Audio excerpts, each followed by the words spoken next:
What's up, y'all? I am Marcus, and my hair says One Direction, but my beard says I will chop your firewood. Once again today we have post-commentary because the woods are very dreary, and my live commentary was also very dreary. And dreary times dreary equals not good. So I decided to go back and redo this as post-commentary. Here, we're gonna fall down in here, take on these crows in the middle of town. One really interesting thing that this has nothing to do with anything, but I finally got the name of that damned Incubus album, A Crow Left to the Murder. A murder is the name for a flock of crows. A group of crows is called a murder. So a crow left to the murder means there's only one crow left from a whole big group. I don't know. Oh, that was a painful clip right there, wasn't it? Right through that board. Good Lord. In any case, one of the questions someone asked is how to tell what stat your weapon's power increases with. You look at this attribute bonus that you have here, and you got E, C, D, and D. If you have an E next to the arm making a muscle there, that's the strength stat. So you're going to get a small increase in attack power for each point of strength. If it's a D, you would get more. If it's C, you would get more. If it's B, you would get more. If it's A, you would get a lot. And if it's an S, that's as high as it can possibly be.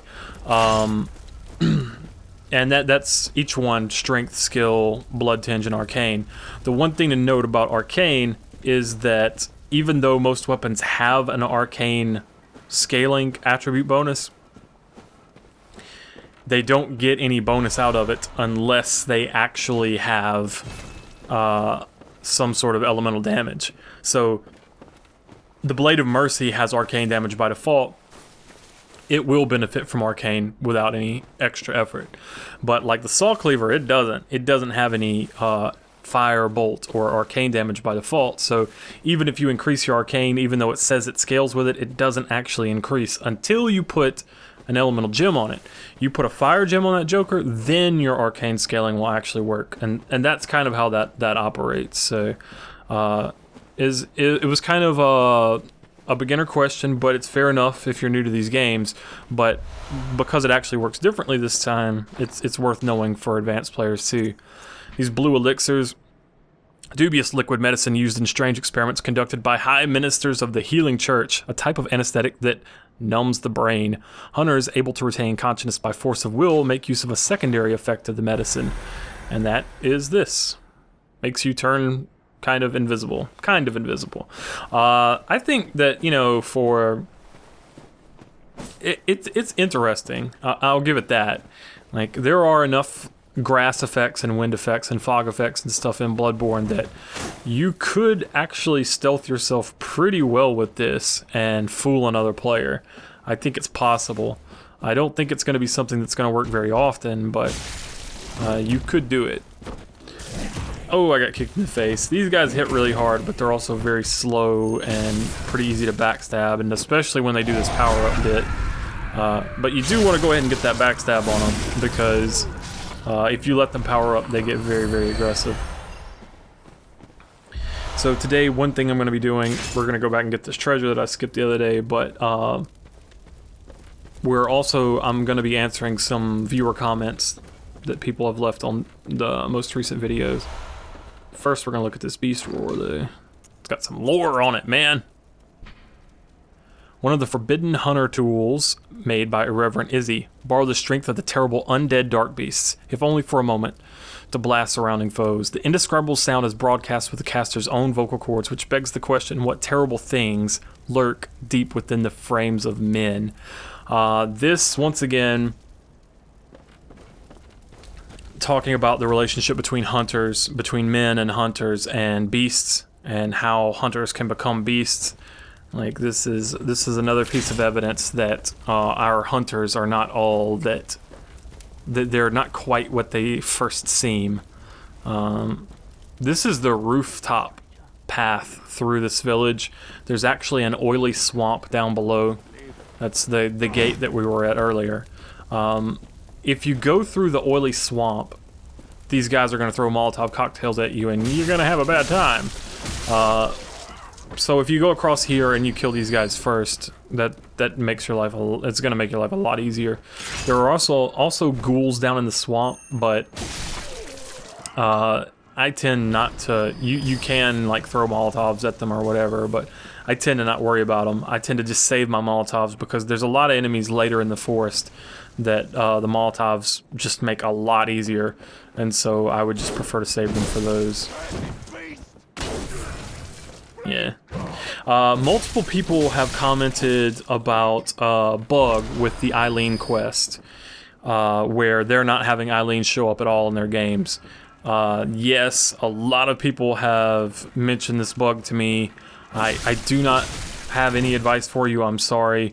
I know that people were hoping that maybe I would have some knowledge of a workaround or something. I don't know anything. If I knew a workaround for this bug, I probably would have made a video dedicated just to helping people solve it. And I don't know if the newest patch has it fixed or not. I know that in the process of working on the guide, we actually reported a couple of bugs, which should be fixed now. And then after release, I've reported a couple to Sony to their producers via Twitter. But I mean, I don't know the status of this Eileen bug. I really don't know. Sorry. I wish I had good news for you, but I don't. And kind of on a related note, while we open up this shortcut, Eduardo Dominguez asked, what happens if I accidentally kill Eileen? You still get her stuff. She does drop her badge, so you can still get the Blades of Mercy, or the Blade of Mercy. That's totally cool, but if I remember right, you actually miss out on a rune. You actually miss out on the Oath rune for the Hunter of Hunters, which means you wouldn't be able to join that kind of quote-unquote covenant, and it's also it's the good Oath rune, basically, because it speeds your stamina regeneration. If I remember right, killing her early means you can't get that because you can't complete the quest. I could be mistaken, but I'm pretty sure that's the case. So if you're having that Eileen bug, I am very sorry for you, but that's kind of how it is. Now that we've unlocked that shortcut, we can bypass that poison swamp through the village and get to the second half of the village pretty easily. The second half of the village has got a guy at the end of it that will shoot us with a cannon, and so we don't want to stand out in the open too much. I thought I was safe. I was not safe. Another thing, a lot of people were commenting about the Henrik theory that I put up last time in the previous video. I wasn't trying to imply that Henrik was actually the girl's grandfather, like biological grandfather. I think it's more of an endearing term because he's older and because he's her father's partner in their hunts. I was just saying she's just calling him grandfather, just calling him granddad. I don't think that he's actually Gascoigne's father.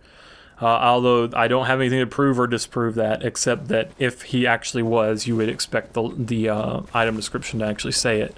But as for how they met or how they became partners or what their relationship is beyond that, or what Henrik's relationship with Viola is, I don't know, and I'm not even going to speculate.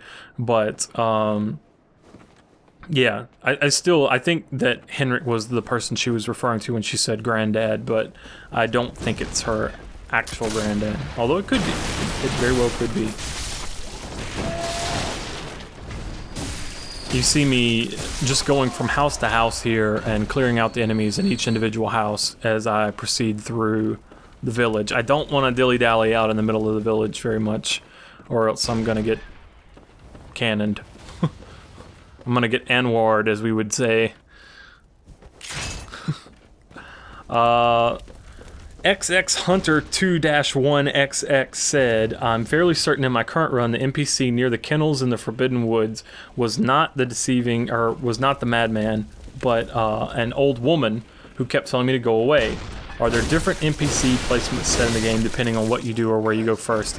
I've been getting this question a lot, and I think all of the confusion arising from this is based off the Tonsil Stone. That is a special event, and after you reach the point in the game where it triggers giving you the tonsil stone, the next NPC that you talk to that's kind of generic NPC, they're going to give it to you. So no, the NPCs aren't in different locations or anything like that. It's just that. You see, once you get to that house, you can just run up and kill that guy, and you're safe from the cannon fire. And we're gonna go back and try to take on this plow guy, and try not to get plowed by this plow guy. That motherfucker. Whew. Shit. A little bit too slow there. This is a little bit of an advanced technique. It's not super advanced, but this is something that I think new players struggle with when you're playing a Souls game for the first time. Like, I often see people commenting, especially on like boss kills and stuff like that. Man, that's not how the boss is in my game at all. He uses all these different moves, and he's a lot more of an asshole, and he's super aggressive, and da da da da da. Enemies they decide which attack they're gonna do. Not entirely, but primarily based off of your character's location in relationship to them. So if you're standing close, they're going to choose one of their close range moves. If you're standing at medium range, they're going to choose medium range move. If you're standing behind them, they're going to choose a move that lets them hit behind. Here you get to see me glitch the cannon. Can't believe that's not fixed yet, but anyway. So yeah, that's... So what I like to do is I stand at that medium range where an enemy doesn't really have an attack that suits it very well, and so I can then step into close range, which is going to trigger them to use a close range attack, and then I back up, and then I'm safe to try to do a parry. This is it's kind of a basic technique for playing these games, but I think it's also one that nobody really ever explains to new players, and I think it leads to a lot of frustration on forums and in comment sections and whatever, because it's like, oh my god, they must have patched this because this guy doesn't act like he's so much harder for me, and it's probably because the person's not standing in the correct place. Like, if you stand in the wrong place, you can see the moon up here, you can see the windmills and the moon. If you stand in the wrong place, some bosses are total assholes because they just use, like, annoying moves. Here, I'm trying to brighten this place up a little bit for you. I already have my brightness turned up quite a bit. I've had people complaining at me that you're making the game too easy by turning the brightness up too much, which that's actually not how this works. But and I've also had people complaining that it's too dark when it's viewed on mobile, on YouTube. I understand that too. That's why I have it turned up to 7, but this is about as high as we're gonna go. This enemy can be a total jerk. Oh, that's so disgusting when those snakes pop out of that head like that. If you have a weapon like the rifle spear with good range, it's not so bad. But if you don't, forward R2, that right there, that jumping attack, it's common to all weapons. You push forward and you push R2 at the same time, and you can execute that jumping attack. It's a really reliable way for handling those guys. Of course, if you can get behind him for a backstab, then that works too, but they really are annoying. Those snakes bite out in all kinds of different directions, and it's just a pain in the ass, really.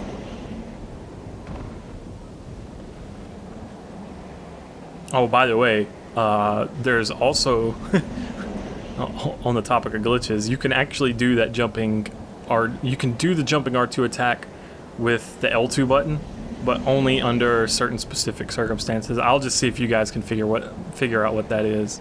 I'm only saying this because it's not like it's a game-breaking bug or anything like that. It's just something cool that you can do.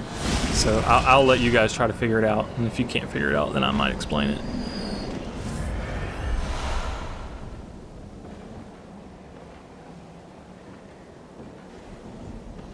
Here, we actually, from this vantage point, I'd never noticed this before this playthrough, but we can actually see Bergenworth from here. That's where we're going. That's actually where we're headed. Not the sky. I was just looking to see if I could see the moon in relation to Bergenworth.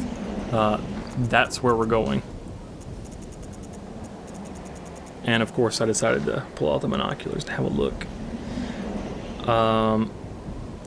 1900 at said You said a gripe you have is with Bloodborne is a lack of compelling characters, but is Eileen not? Is it not up to the standard of Solaire or Siegmeyer? This is something that I said actually as soon as I was actually able to give my impressions of the game. I think the day the game came out, I said I love this game, and I do love this game, but my biggest disappointment is the NPCs. And I did not say that there's a lack of compelling characters. That's not what I actually said. I said I was disappointed in the NPCs. And that's a very important distinction because I actually like the NPCs a lot. I think that there are some compelling characters. I think Eileen is compelling, but there's not enough of her because we've done one like quest point for her and we have one more to go and her quest is done. That is just like that's not enough. That's just not enough. Like, Eileen would have been a really, really cool character if there had been more interactions with her over time so that her character could actually develop. Same with Alfred. You're going to see he goes from being like he is to like he will be very, very quickly, and there's not a lot of development. This guy, not up to any good at all. Cannibal-looking motherfucker. Couple of corpses, a lot of blood, guy that looks like he's eating.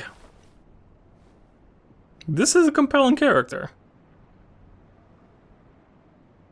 And you probably ought not to hit him. Hey, boo. Whoa. Blimey, don't scare me like that. On a night like this, I took you for a monster. Oh, thank the stars, you're fairly normal. Was it you who put down that awful beast? Ooh, that thing had me trembling, frozen in my boots. And then you came along. Well, if you're a hunter, then would you know of any safe havens? I ain't telling you shit. Come back with a warrant, motherfucker. Oh, yeah, of course not. I should have known. This whole place is falling apart once again. It's the curse of Yar'hagul. Oh, you again. You find any nice, cosy places to hole up in? Actually, you know what? I do know a place. Well, I'll be. Thank you. It's about time I made a move. I can't very well stay out on my own. Oh, you're giving me hope. Terribly kind of you. Take this. It's all I can offer us, thanks. Thank you. It's about time I made a move. I can't very well stay out on my own. Alright, yeah. Be very careful not to, I mean, unless you want to, you can provoke him if you want, but he's a little bit stronger than he looks. Actually jump down where that cannon is right there. It's really cool. Yeah. I'm sending him to the clinic. I'm sending him to the clinic for a very good reason. I highly recommend that you send him to the clinic. If you want to fight him, take a swing. If you care about your NPCs, do not send him to the chapel. That's all I'm going to say. But he also had some really good lore in that conversation, which we'll talk about after we talk about the canon. This is one of the main reasons why you want to play a strength build right here. If you want to do a strength build, and it requires 30 strength, this is what you get out of it, man. Large prototype firearms fashioned by the workshop heretics, the powder kegs. They always make the best stuff. Such a monstrosity was doomed from the start, and indeed, its development was cut short. Yet, against impossibly gigantic foes, it might be just the thing. This thing, it uses like 10, I think it's 10 quicksilver bullets per shot. It does tremendous damage. I don't know if people have figured this out yet, but yeah, remember how I talked about how when you parry somebody or backstab them and knock them down where they're staggered, they take double damage from the next attack, roughly double damage? Yeah, that's all I'm gonna say. In any case, that guy back there, that cannibalistic motherfucker, he had some interesting lore tidbits when we withheld information from him. He said this place is falling apart once again. It means that this has happened before and that he has seen it. And this isn't like, we're not in Dark Souls where time shifts and obscures or anything like that. So that's something very interesting to remember for later. And I also, without spoiling anything too much, I want you to remember that he said, it's falling apart once again. It's the curse of Yarnum. I want you to remember that. I just want you to remember that. We'll talk about it later. Yeah. This shortcut elevator does not work yet, but don't be too disappointed because we're going to find one that does work pretty soon. Oh man, that cannon. Whoo, that cannon. But going back to what I was talking about with NPCs before we met a pretty interesting NPC, a lot of the NPCs that you encounter in the game are hidden behind doors or windows, and you don't actually see them. And even the ones that you do see, some of the ones that you rescue, they don't have names, and they just don't have much dialogue in the grand scheme of things. And even important NPCs like Alfred and Eileen, those are basically the two most important like NPCs that you can interact with on a regular basis. And they've only got like 2 events each. It's kind of crazy. So the NPCs that are in the game are good. Oh, yep, there we got a slow poison effect gem, but it's really low effect. It's not really worth using at this point. Later in the game, when you get stronger poison gems, then it becomes something that you might want to consider, but right now it's just too low. Here we're going to go up here and we're going to unlock this shortcut. The game's NPCs are great, but we just don't get enough of them. There's just not enough content to their storylines. I would have loved to have seen a rival Hunter of Hunters for Eileen or another Executioner for Alfred so that we could like have more interactions.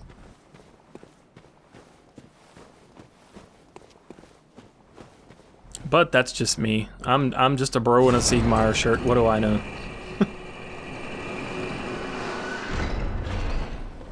So at this point, we're gonna take a break from the Forbidden Woods for a little bit and do a couple little side quests.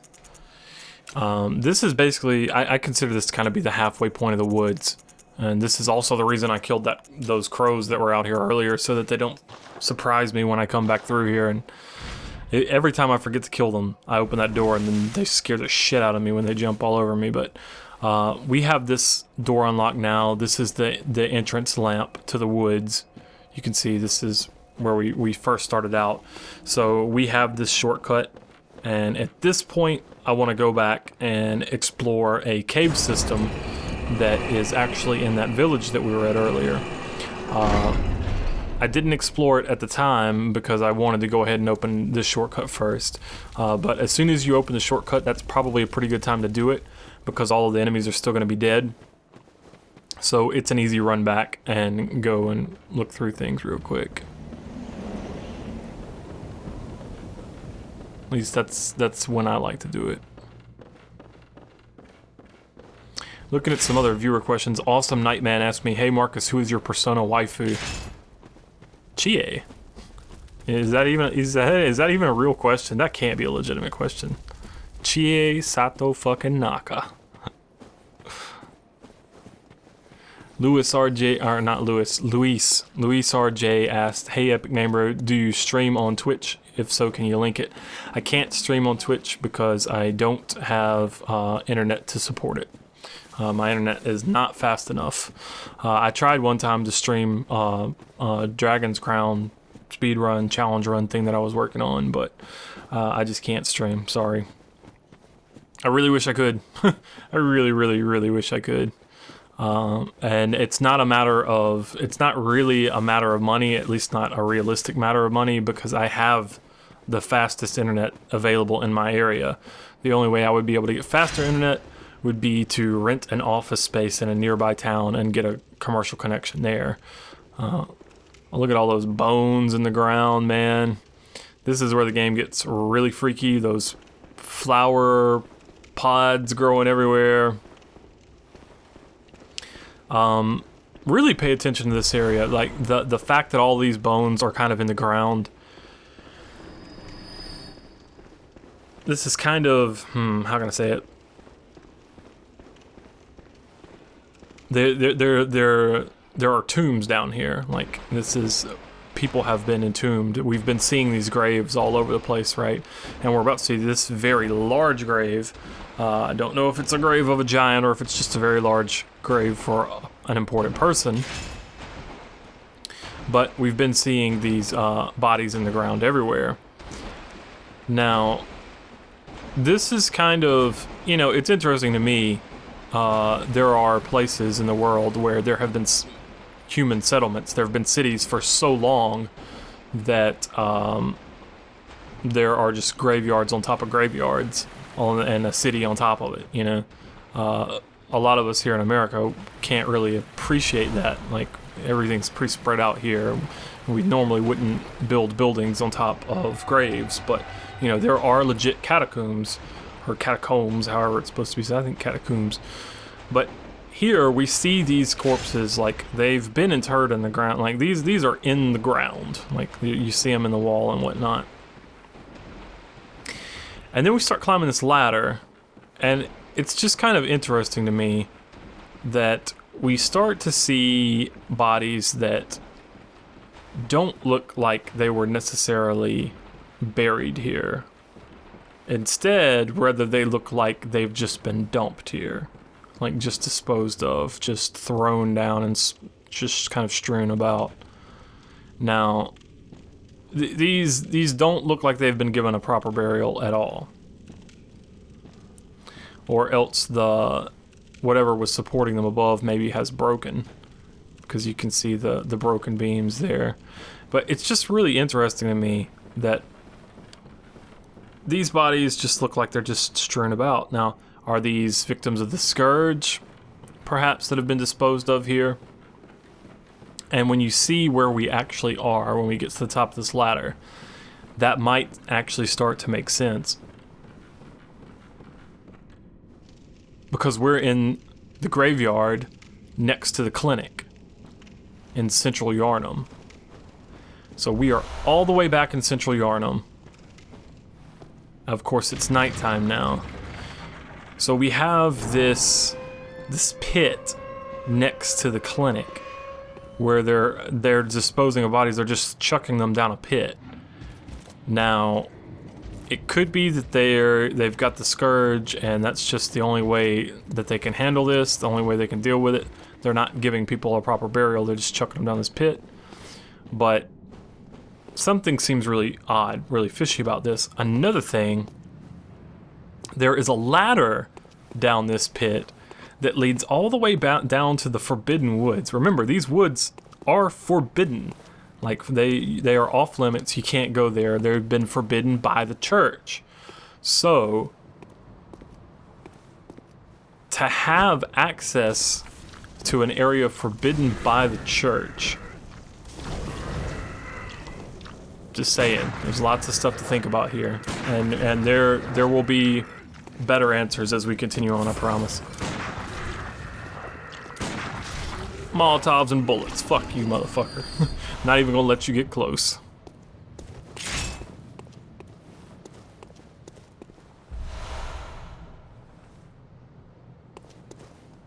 While we're climbing up these ladders, we're actually scaling the clinic here. So while we're scaling the clinic and actually going around the back way in, True Poger asked me, he said, you keep calling some of these normal enemies hunters, like the random nobody enemies. I've been calling them hunters. He says, like, almost every one of them. How do I know that they're hunters and not just random guys changed by the sickness?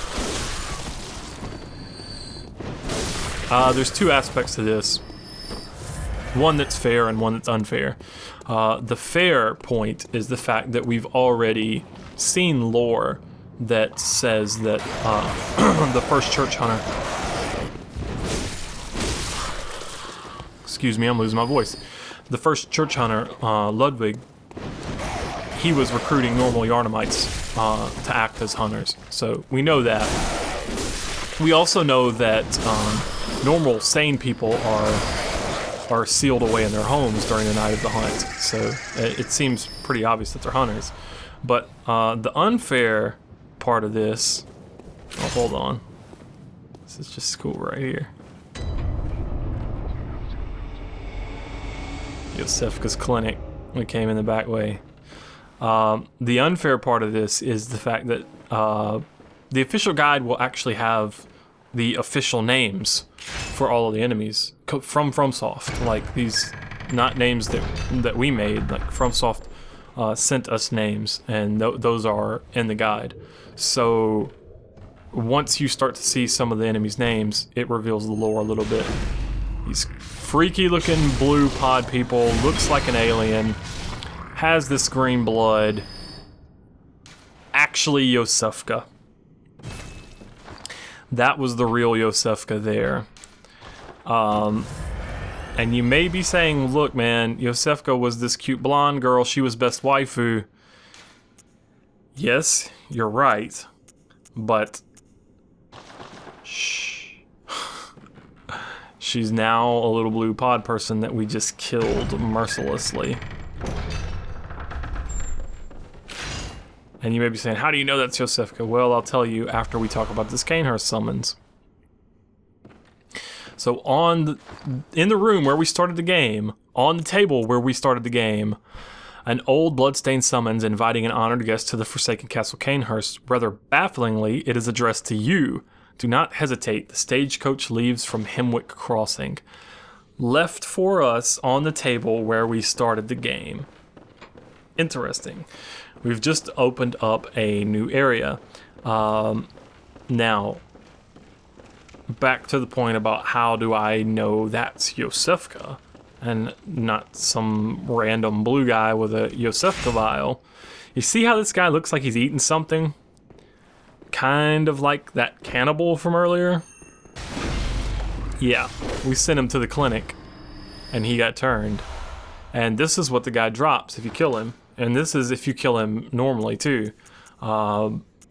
If we had attacked that guy, he would have revealed himself to not be a normal human, but actually a dark beast. An undead dark, or I don't know if he's undead, but he's a dark beast.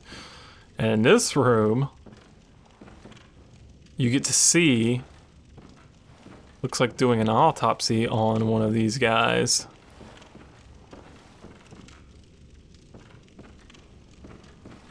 So an impostor Iosefka has taken over the clinic and transformed the original Iosefka and any other NPCs that you sent here into these blue kin is what they're called. So yeah, we also got another a stronger communion room, which is really good.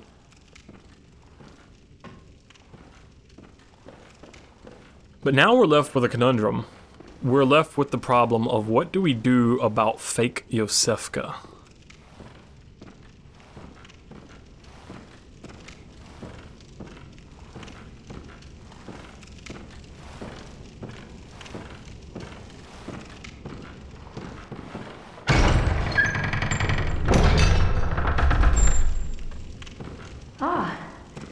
Moonlit scents. How did you worm your way in here? Very unfortunate. I had such high hopes for you. Well, I won't make any excuses. Would you mind leaving us alone? Things need not change. You'll do the rescuing, and I'll do the saving. But if you refuse to leave... Oh well. I've always wanted to try my hand on a hunter.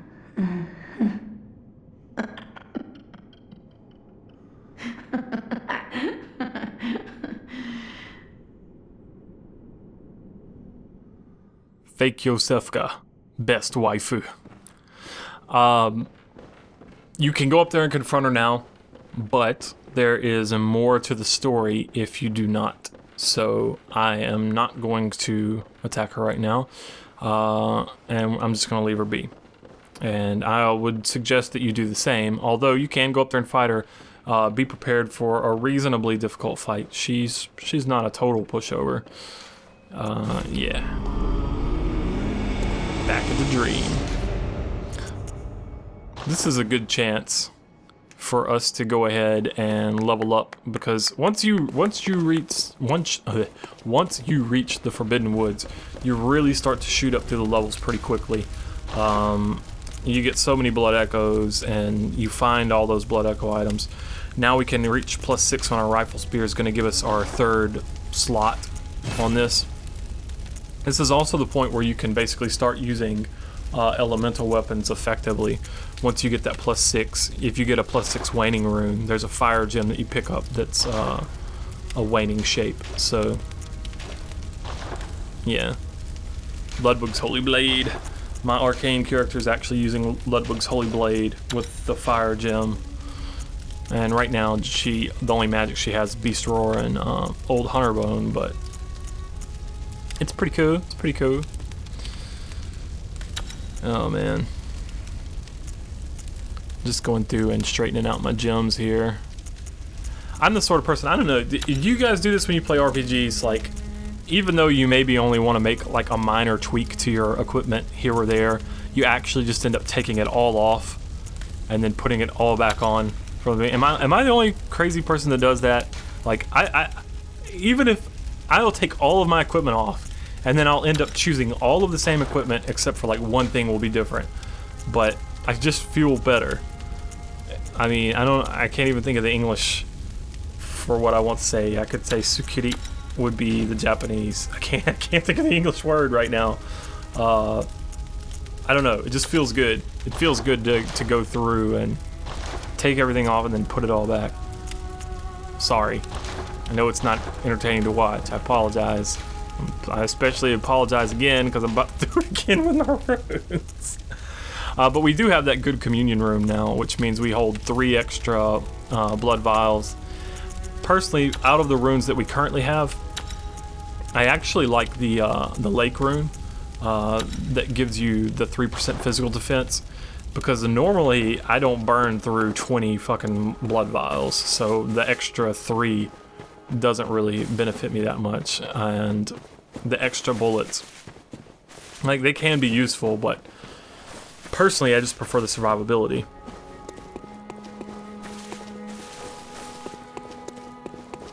Pretty soon we'll get some other runes that really help out with that as well.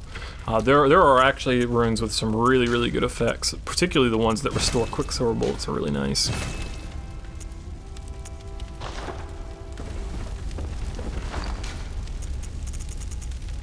And now, yeah. Like I said, we started getting these thick cold bloods as well.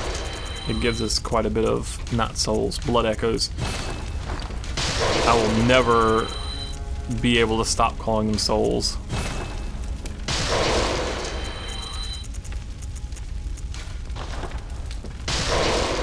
We also have a little bit of lore here. We have a doll dialogue. Welcome home, good hunter. What is it you desire?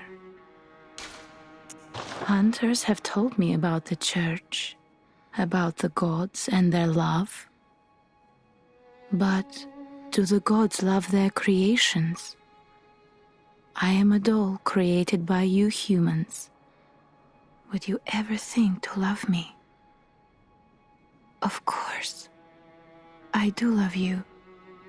Isn't that how you've made me? So... Very well. Let the echoes become your strength. She's saying the gods made men. Let me stand close. But do they really love them? Now I mean, after all, men made the doll, but do we love her? Would we ever think to love her? But then the doll can't help but love humans, so maybe humans can't help but love the gods? Quit mind fucking me, doll. I prefer to be fucked in other ways. You see me messing around with my stats a little bit, and I ended up going with vitality. I also forgot to talk about that Iosefka dialogue. She said moonlit scents. Like, this whole time we've been trying to figure out what kind of smell our character has. Is it the smell of a hunter? Farewell, good hunter. May you find your worth in the waking world. Maybe it's the smell of the moon, which is kind of interesting because, I mean, it is on the night of the hunt. We keep hearing based off of the moon that people say it's going to be a long night. It's going to be a long hunt. Maybe being out, being exposed to the moon is causing us to have this scent, and that's why hunters smell this way? I don't know. Oh, hello. You're all right. Very good. He's safe with me now. I presume you're to thank? The treatment is going well. Stabilized, for the most part. Fascinating, really. Here you are, as promised. Oh, thank goodness you came. Be a dear. Find me some more.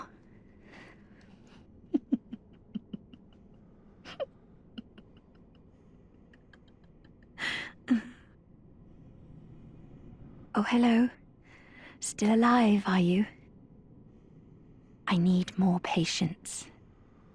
There aren't many humans left, I know, but find me every last one you can. We must find a way to surpass our own stupidity. You're one of the bright ones.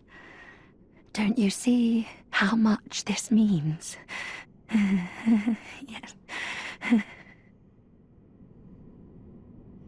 If you find any humans, bring them to me. I'm depending on you, brave hunter. Fake Iosefka, best waifu. She, really interesting the way she put that. We must find a way to surpass our own stupidity.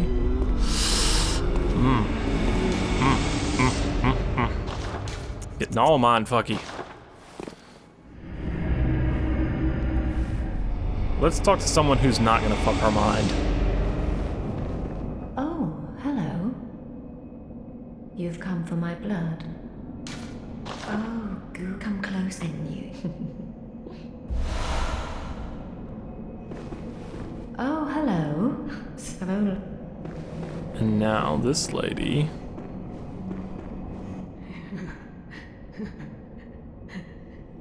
Oh. There you are. You're early, dear. Is anything the matter? You can always tell me. Mother will make everything better. What's wrong? Anything you'd like to tell me? Oh my, you poor thing. But don't you worry. This will help you forget. Forget your troubles. Forget your cares.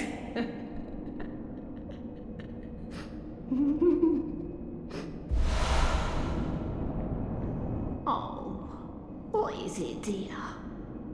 Are you in a bind again? Oh my, you poor thing. But don't you worry. Forget your troubles. Forget your cares. Oh, are you in? Oh my, but this. Oh, are you in? Oh my. Oh, now, have some patience. Mother will make everything better.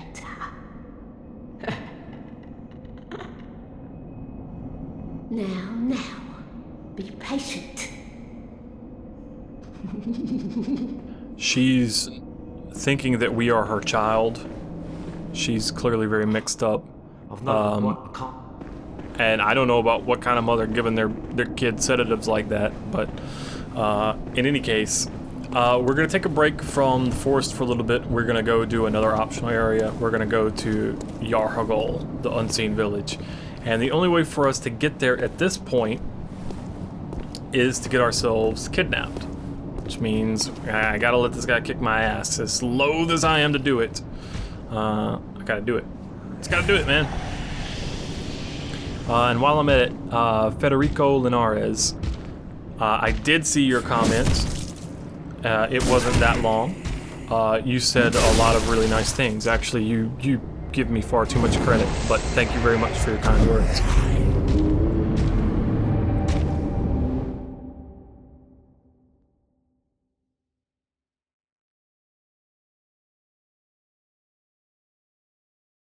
Y'all are spoiled. You just don't know, man. You think this game just magically loads instantly, but no, no, it's hard editing work. You. This is what it's like. This is what it's like.